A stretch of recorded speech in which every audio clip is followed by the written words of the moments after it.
This program is brought to you by Ignite TV. Now you're in command. Visit Rogers.com for more details.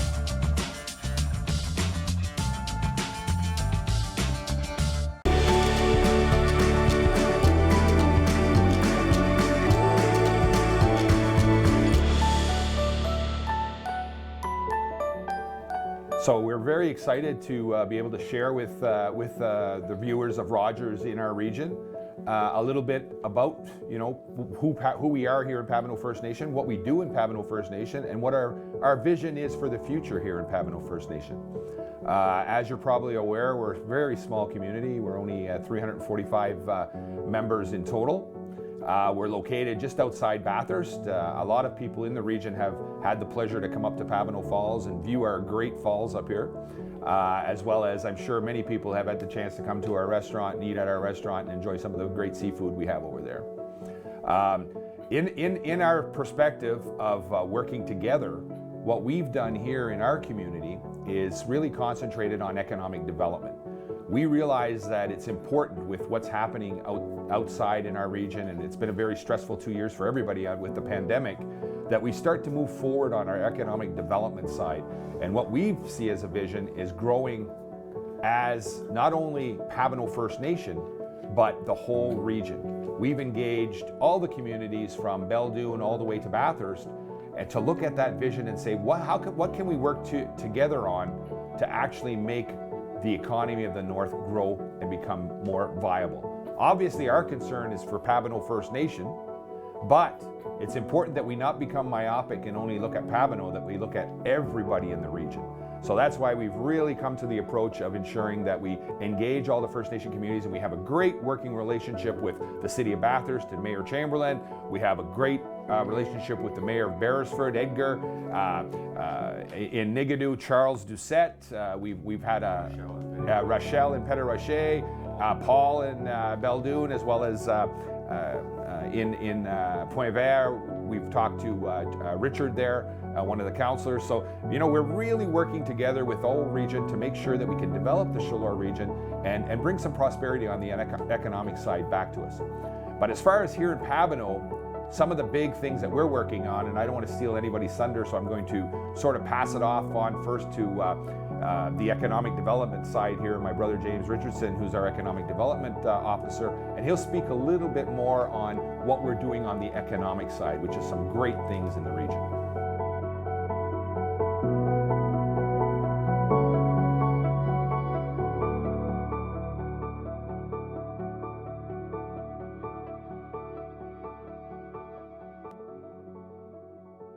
It's a pleasure for me to give you an overview of what's happening here in Pabineau First Nation. As the Chief mentioned, we're embarking on an economic development focus. I mean, clearly the objective there is to increase our revenue flow, increase our own source revenue so we're less dependent on government.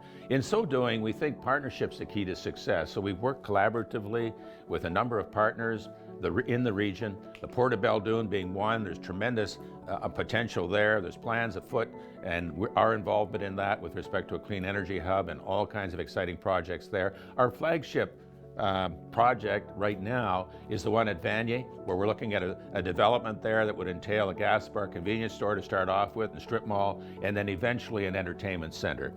We also have a number of other exciting projects on the books. We have, for example, a windmill project at Rishabukto, and we've got a number of other things that we're working collaboratively on with proponents and other partners.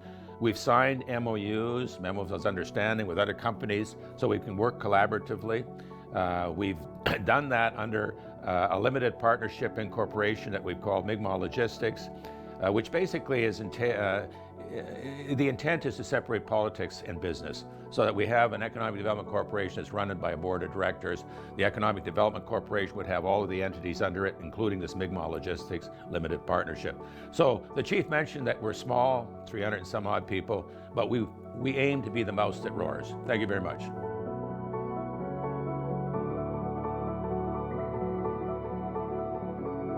Here we are on Vanier Boulevard. This property is actually part of Pabineau First Nation. We bought the property. The plan is to have a development here. We're working on the grubbing for the property right now. We're going to have fill into the property and looking at construction probably early in the spring.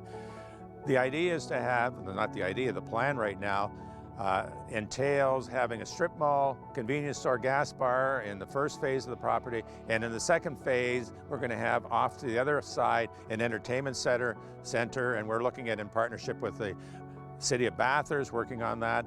It's an ideal location, particularly as we look at the growth that's going to transpire in the community, even to the farther to our east, or farther to the west, I guess, looking at the Port of Baldoon, which we'll be visiting shortly.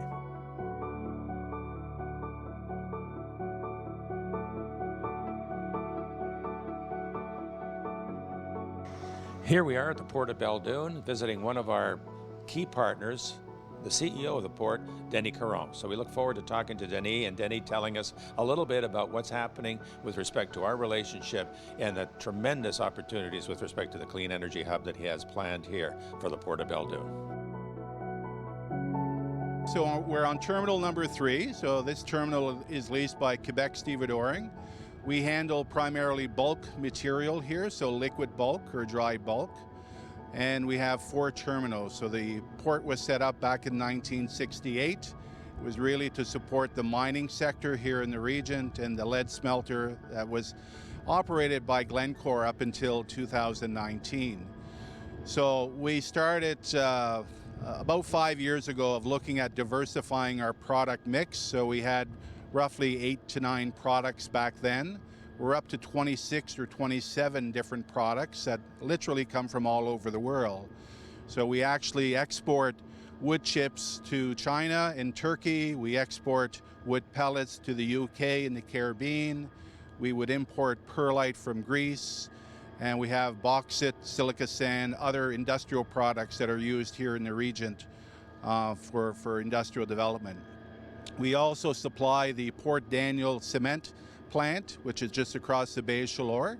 So we have 4 products that come in large quantities, large shipments that we transship on a weekly basis to Port Daniel, Quebec.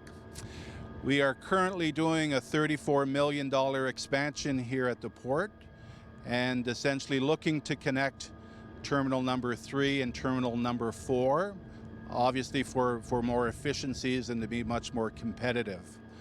On the long-term basis, because of the closure or reduction of coal, if you will, at NB Power at the coal-fired plant next to us, NB Power operates a 450 megawatt coal plant, and everyone realizes that by 2030, the federal government is imposing the reduction of coal use. So we have been working on what's called a green energy strategy or green energy hub that really looks at energy products, cleaner products, renewable products that could be developed here in the region but used for development here at the port. So one of the examples would be, for instance, of having industrial development here at the port but providing green energy to produce green product. So that could be in any industry that we could attract, and because of our land and because of our proximity to markets, it's really, really important. A key feature in that is really our relationship with First Nations and the community of Pabineau and Eel River Bar in particular. Very proud of the protocol that has been established that is well over 3 years now. I'd have to say that we're the only port in Canada that has a formal relationship with First Nations, and that's a key strategy of ours to develop the region in partnership and making sure that everyone benefits and prospers by the development that will occur here in Baldoon.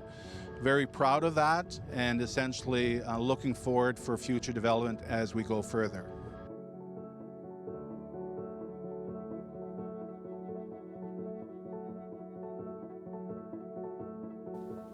Hi, so my name is Susan Motti. I'm a counselor here and also a deputy chief for Pabineau First Nation.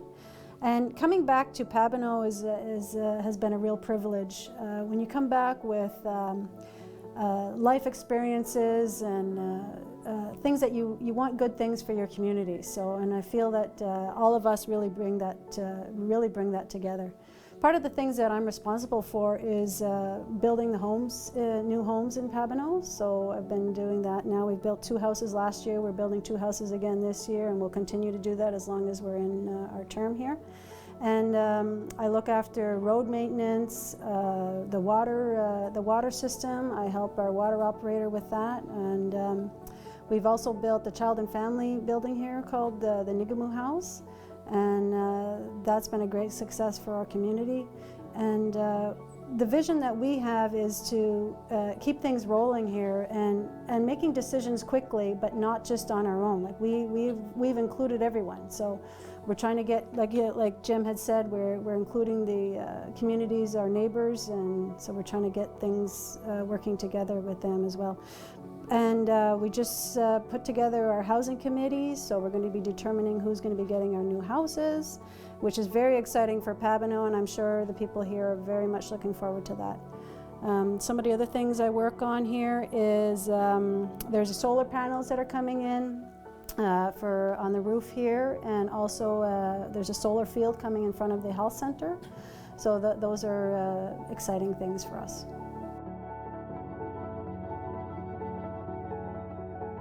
Currently, this is one of the 2 homes being built in Pabineau First Nation. This home will be awarded to a member of Pabineau First Nation via our committee, housing committee. They will determine who will be getting this home. We're very excited that this year we have 2 homes coming into Pabineau, and again, we're hoping to do that again next year as well. So it's very exciting stuff for Pabineau. Hi there, I'm Carolyn Frazier. I'm a counselor here in Pabineau First Nation. I'm the health liaison. I work closely with the health center, and we provide multiple services to the community, such as mental health workers. They come in 3 days a week. We have a diabetes coordinator, foot care to the elderly and diabetic in the community, health promotions with flyers available to promote wellness. We have a nurse practitioner 1 day a week that comes in to avoid people that couldn't travel in town. It's for the community. And we have a registered nurse available Monday to Friday. And we also, mental wellness is very vital in our community to keep everybody healthy. So my vision is keeping the wellness in the community.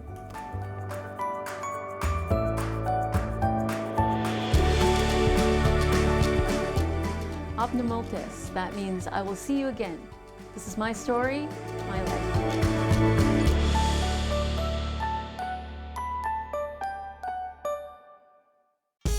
Get your courtside seats at home with NBA League Pass on Super Sports Pack.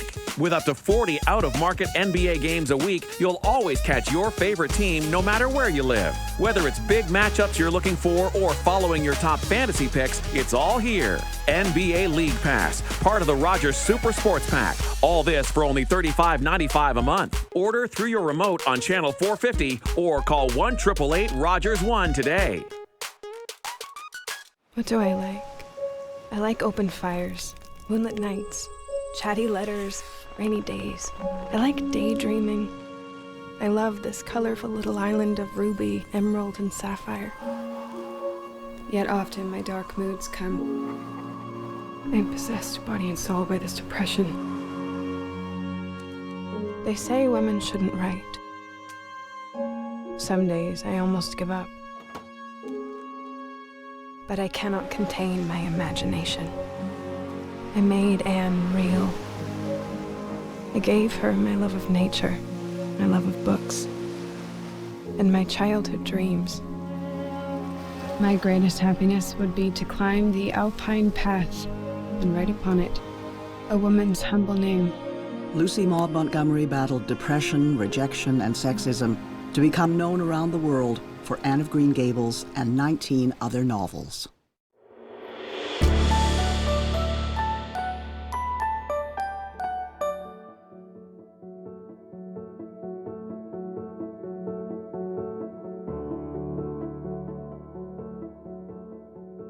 Here on site right now, we call it the Salmon Enhancement area project. And behind me here, you'll see the salmon counting fence. What we do here is that The salmon come up this river, goes onto the fence, rides the fence, and goes into that box right here. There's a box here, and there's a box on the other side. Once they arrive into the box, we check every 24 hours, usually at 8 o'clock in the morning, between 7 and 8 o'clock in the morning, check our salmon. And what we do is that we record the salmon that go through this river. Each one is weighed. They find out what sex it is, if it's male or female, any injuries on it, the health of the fish, the length, they weigh it. And they get all the data, scientific data they can from the salmon that are going through this river into the traps. And then, of course, after all that, after they are processed, we release them right back into the river, and then continue right up to the river, upriver to spawn. So this fence right now, it's 49 sections long. Each section is 10 feet long, so it's quite a long fence. It's one of the biggest ones around here. So we do that here to ensure that our salmon is protected.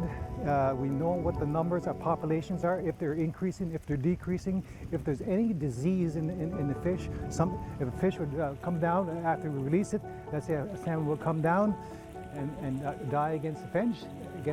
Well, we would take that salmon, we bring it to DFO Science. They actually do a necropsy on that salmon and find out what was the cause of death. It could be something that's in the river, or it could be something that's natural cause, or it could be due to just a warm water. And we have a warm water protocol on this river as well. So when the warm water protocol is that when the water reaches 20 degrees, well, we shut it down in the morning in the afternoon for anglers. If it reaches 23 degrees, well, the warm water protocol is activated for nobody fishing this river, because after 23 degrees, if you hook a salmon, you may as well say that salmon is pretty well dead, because once you hook it and you let it go, it won't revive itself. It'll float up against this fence. So we're here for protection, conservation of salmon, and getting the population and all the scientific data behind the salmon, and also if any American eel, which is also all species at risk under SARA and COSWIC. This is a perfect project that is supported by DFO. We have an Aboriginal Fisheries Strategies Agreement with the Department of Fisheries and Oceans. They fund this project. It's on for it started in June of this year, mid-June, and it's going to be ending October 29th. So they have approximately 18 weeks, but they get the run of the salmon. In June, you get the June run, and then right into October. October is usually the second run. So this fence will get a good, clear number of the health of this fish the salmon in this water, the population of salmon in this water, and all the scientific data is needed behind our research, so we could continue to protect and conserve our salmon within this river for food, social, and ceremonial purposes for our Pabineau First Nation members, and also for future generations that would like to come out here and see a salmon another 10 years from now. So we're here, we're stocking the river as well. We do incubation, we strip and fertilize our salmon as well. It's called broodstock salmon. We like to collect at least up to almost 58 to 60, half male, half female. They're put into a broodstock tanks, which is over here, and I have my aqua technician to discuss this after about the broodstock situation that we have. It's a continuation of this counting fence and stripping the salmon so we can get the eggs to restock the river from our traditional salmon that is here.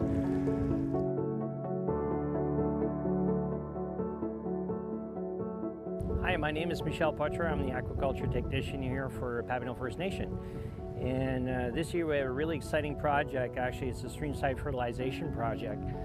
And one of the main goals is actually everybody's always concerned about fish safety and all the concentration actually put on fish health. And one of the greatest things here at Pabineau is that they take it very much to heart, and we have a great collaboration on actually be able to work on this really very special project. One of the first ones in New Brunswick. Actually, we're going to be able to actually, we are actually currently holding broodstock actually in our tanks. And this year's goal is actually holding 30 males, 30 females, which is actually part of the actual salmon stocking project actually for the Ipizziquit River and actually its tributaries.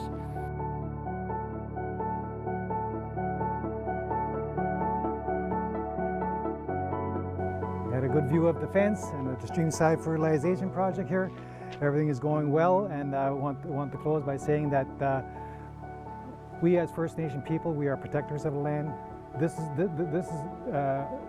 us as First Nation people doing our share of conserving and protecting salmon within our traditional rivers. We hire the best to me anyway, aquaculture person, Michel Patron. He did all this right here. We have 3 salmon in there right now for testing, for broodstock testing. That's the broodstock that will actually will spawn, get the eggs from the salmon. Now they say for a salmon, for every 1 pound, there's between 800 to 900 eggs. So if we got 10-pound salmon in there, that's a lot of eggs. So we're looking at 29 to 30 salmon. So it's going to be a lot of eggs that's going to be incubated and raised up in this river and released back into this river. As if it wasn't have the incubation or this here project on board, in the wild the salmon would lay their eggs, but only 20% would probably live. Here with this project, with the incubation and the broodstock, the streamside fertilization and the county fence all together, we ensure 98 to 99% of salmon survival rate for these eggs that'll be released back into the river. So it's a big population increase. We've been doing this for years right now, and we're seeing the results. So I'd like to thank you very much for coming over and seeing this project, and hopefully that anybody's invited to come here at any time. We're at Pabineau First Nation, and you can find us on www.pabineaufirstnation.ca. Find out where we are, come down, see us.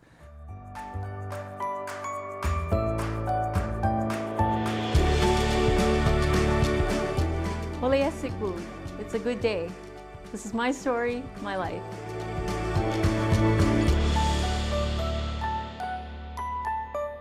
Everybody come along, everybody sing a song, lighten up and carry on. It's a brand new day. Everybody come along, everybody sing a song, lighten up and carry on. It's a brand new day. It's a brand new day.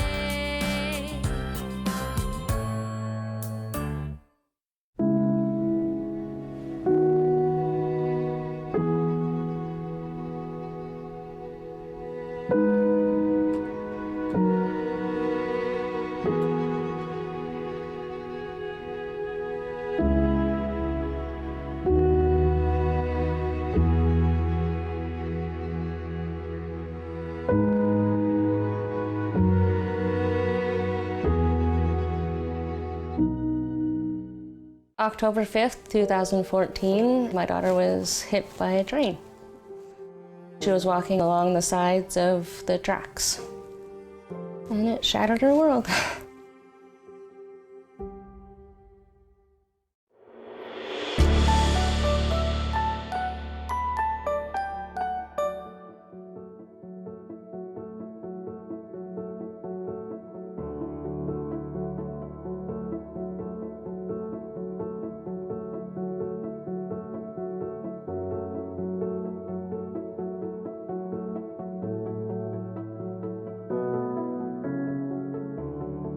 So as you can see, we're very, very busy up here in Pabineau. You've had a chance to look at our Salmon Enhancement project, which is very, very dear to us here in Pabineau.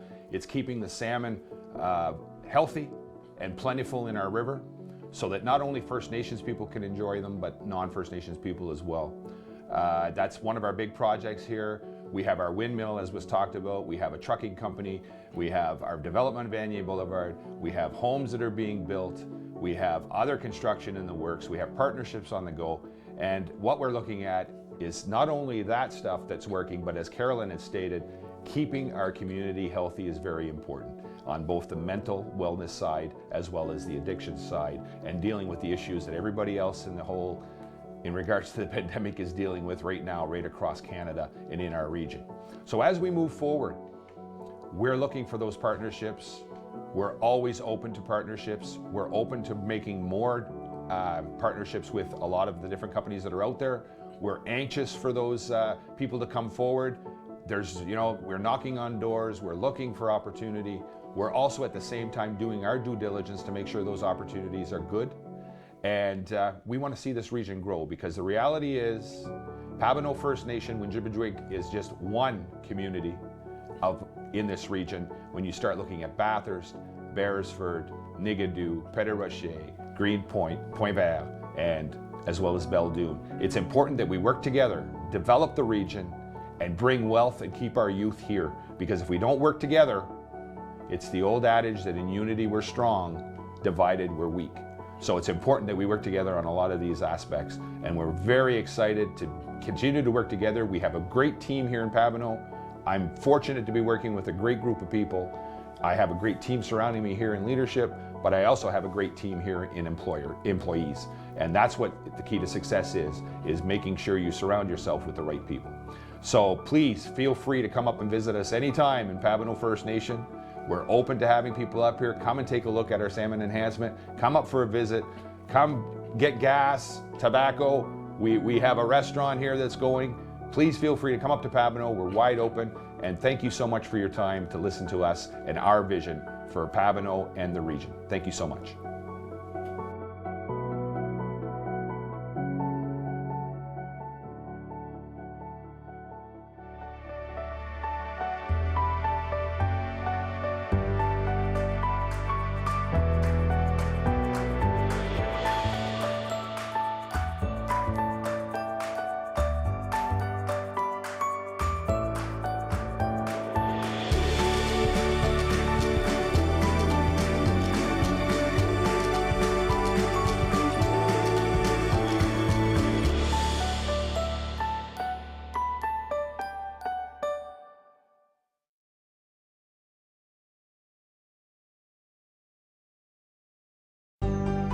Call the Rogers TV viewer response line, email us, or connect with us on social media.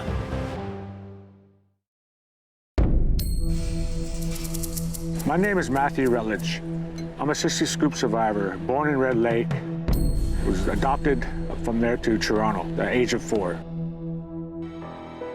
A lot of our brothers and sisters, family members got separated from each other. That was the government's goal, to break that connection from brothers and sisters. Basically taking the Indian out of the child. Right now, they're still trying to find themselves. Originally, my birth name is Harvey Halverson. In my high school days, teens, I was trying to fit into society. I knew I was First Nation, so I didn't know who I was inside. I think later in life, I started that journey. I am proud, Nishnawbe man, who I am now. I love life, who I am.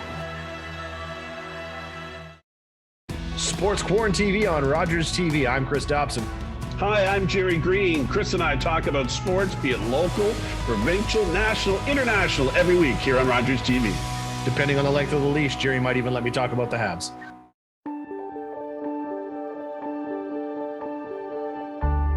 You're watching Rogers TV. The Canadian film and TV industry recognizes it's time to build a better workforce, which includes more opportunities for Black, Indigenous, and persons of color. HireBIPOC.com is here to help make this happen. Whether you're already in the business, trying to get a start, or in a position to hire, HireBIPOC.com could connect you to the right people. From script to development, production to post, distribution to marketing,